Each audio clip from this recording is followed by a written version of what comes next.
Thank you very much for coming today.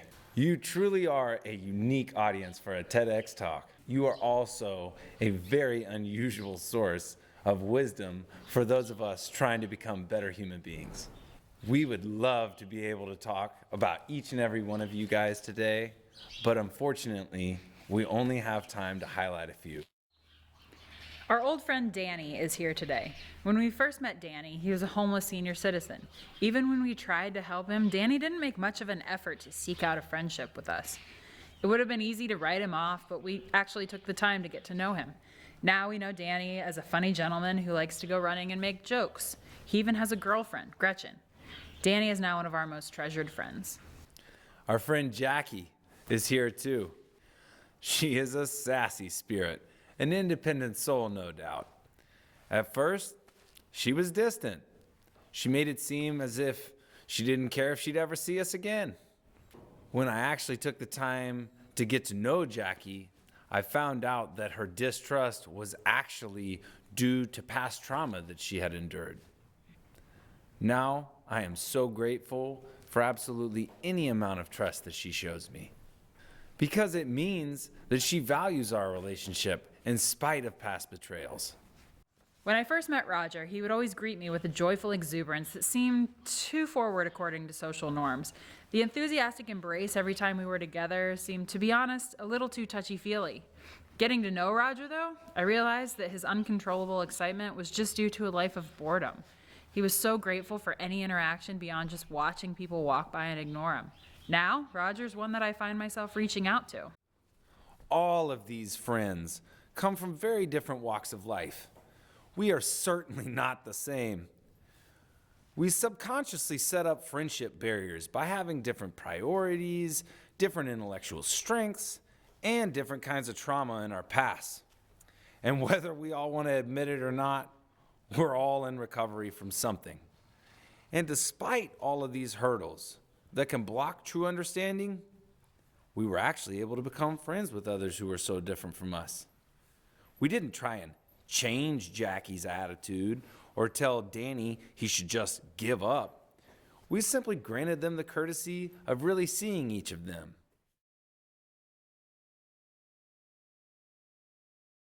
Stereotypes, assumptions, and the unwillingness to get beyond first impressions can all hinder the process of getting to know who someone truly is.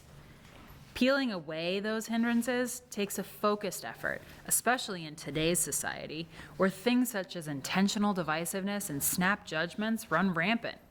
It can be difficult to see the individual as an individual, so we must really want to see who they are. Ignoring stereotypes and aggressively seeking appreciation of each individual's uniqueness is key towards true acceptance. It's more than simply tolerating someone who is different than you. It's appreciating them for what they have to offer our world. Through our relationships with you guys, we have gained a much deeper understanding of what's most important in the way that we see others and in our relationships with them. We've come to the realization that we must see and celebrate individuals for who they are, and also see and celebrate our interconnectedness. Who would have guessed? In many ways, you are the best mentors when it comes to becoming better human beings. Locals around here might know us as people who run a horse rescue, and that's true. We are co-founders of a nonprofit organization dedicated to the rescue, rehabilitation, and rehoming of slaughterbound horses. In short, horses in various stages of emotional and physical disrepair, they come to our farm for healing. One could label this place simply as a horse rescue, but the truth of what goes on here is much bigger than that. Just as individual human beings are far, far greater than the labels that we stick on them. While people think that we're here just helping horses, we're the ones that are given the gift. We become better human beings every day, thanks to the privilege of spending time with such honest individuals. Just as wise mentors do, you patiently and calmly guide us to ponder crucial questions to help us grow. Without having all the answers, of course, we'd like to share some of the key elements that you've helped us to see. Why is it so easy for us to accept you, our horse friends, for who you are, to see and to cherish you as individuals, yet so difficult to extend the same consideration to our fellow human beings. We as human beings like to look down our noses at other creatures as being herd animals, but isn't that exactly what we are allowing ourselves to become? We humans spend a vast amount of energy on trying to say and do what is normal in our group or in our herd. In our society today, being normal usually means that you're going to have to be a part of divisive and oftentimes intentionally aggressive us versus them groupthink. Today, normal is pointedly and unapologetically not seeing and celebrating individuals for who they are. And question really is why? How have we created this mess that we've gotten ourselves into, and how is it we're supposed to get ourselves out of it? We wonder about the role of language in all of this. In our relationships with you, our horse friends, we don't share a common spoken language. Might that be a blessing? Could it be that because language is removed, we're unable to bombard one another with what we think? Instead, we're really forced to see each other and draw conclusions based on what we see firsthand. There's the old saying that if your mouth is open, then your mind is closed. Is this lack of spoken language what forces us to step back and truly see the individual? Does this inability to force ourselves upon each other verbally give us the chance to show one another who we really are? Does this absence of language give us the gift of noticing the truth behind the clutter of what's said? Without language, we're forced to work harder to get to know one another. Without language, we can get to know someone based on their actions and deeds, not based on what they say, which may or may not be genuine. In so much of human interaction today, there is only the short, sharp, anonymous, groupthink-based written word on social media, leaving us with absolutely no opportunity at all to see the person behind the words. In that regard, it is the absolute opposite of our relationships with you. We wish that our human relationships had more of the depth and genuineness of these relationships that we share with you.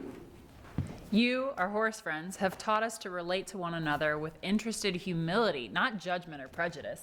You give us the wonderful opportunity to simply accept others for who they are, and you give us the same in return. It's a real gift, one that all of us humans can value, whether we live on a farm with a bunch of animals or barely see a squirrel through an office window at work. My challenge to you, fellow humans out there, is to apply that acceptance to people in your life. Take time to really see them, especially those on the other side of a given divide, in an active effort to accept them as individuals. Right now, I ask you to please imagine someone who fits a negative stereotype you might have about a given group of people. Describe this person, but be honest about the immediate conclusion you might jump to about them. Now, the next time you see a person that fits this description, my challenge to you is to give them a chance. Let them show you who they are through their deeds, not by their words or what you think you might already know about them. Then just let them be themselves. Appreciate them for who they are. If the idea of casting aside assumptions could spread globally, healthy communication would open back up, divisiveness amongst us would close up, and compassion would return to our planet. Consideration would return to our culture, and it would allow us to accept others as friends, not enemies. Political gridlock could dissolve, and progress would be made. You see, world peace wouldn't seem like such an out-of-reach cliche if we all just started giving each other a chance. Imagine what this world could become if we just closed our mouths and opened our minds to passionately and compassionately truly see one another.